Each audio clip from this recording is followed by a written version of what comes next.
in a Snellen chart. This chart measures your visual acuity, the ability of your eyes to distinguish fine details. In birth, each of your eyes possesses a visual acuity of 20/20. This means that from a distance of 20 feet, each of your eyes can read the chart's line of letters designated for 20 feet. There are three most common visual problems: nearsightedness, farsightedness, and astigmatism.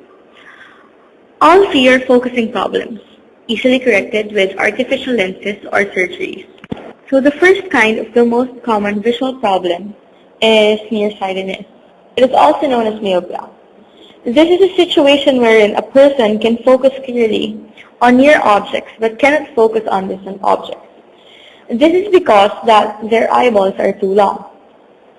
The corrective lenses used are thinner in the middle.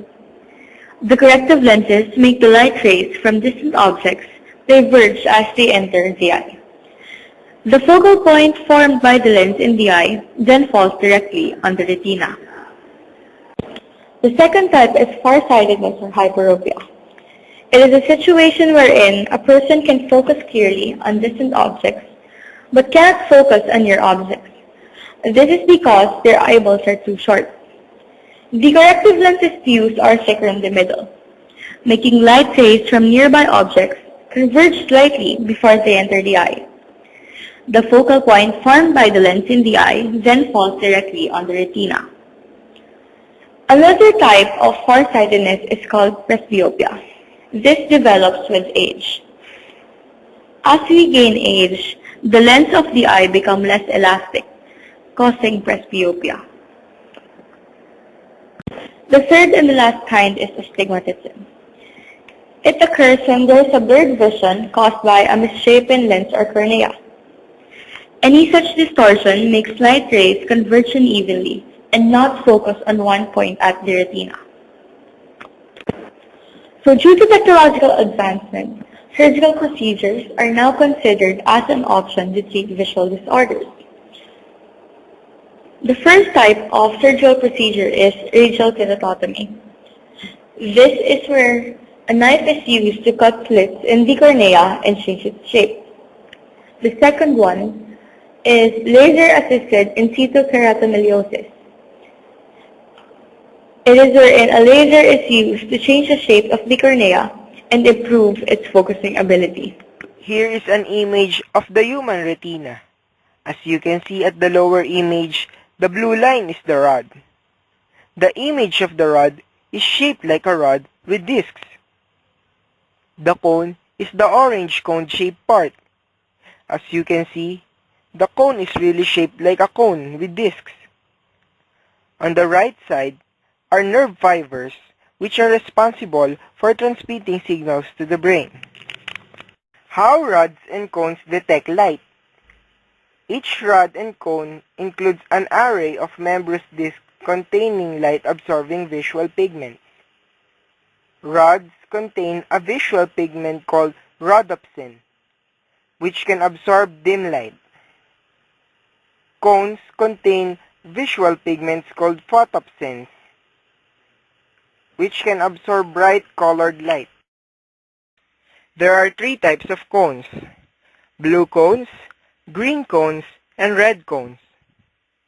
These colors are referring to the colors absorbed best by the photopsin. Colored blindness. This is a deficiency in one or more cones. Sense of taste and smell.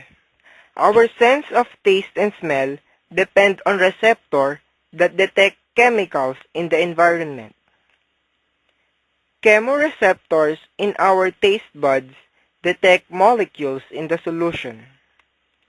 Chemoreceptors in our nose detect airborne molecules. Sense of smell. The olfactory receptors are sensory neurons that line the upper portion of the nasal cavity and send impulses along their axons directly to the olfactory bulb of the brain. In this image, the air enters through the nostrils and goes to the olfactory bulb where the olfactory epithelium is located. The function of the olfactory epithelium is to filter the air that enters through the body and send the information to the brain. Our sense of taste depends on taste receptors organized into taste buds on the tongue. In addition to the four familiar taste perceptions, sweet, sour, salty, and bitter, a fifth, called umami, elicited by glutamate. This is the map of the tongue. As you can see, the lower part of the tongue perceives sweet. The lower left and right part perceives salty. The upper left and right perceive sour, and the upper part perceived bitter. The newly discovered flavor umami does not yet have its own section and is, as far as scientists can tell, equally distributed across the tongue.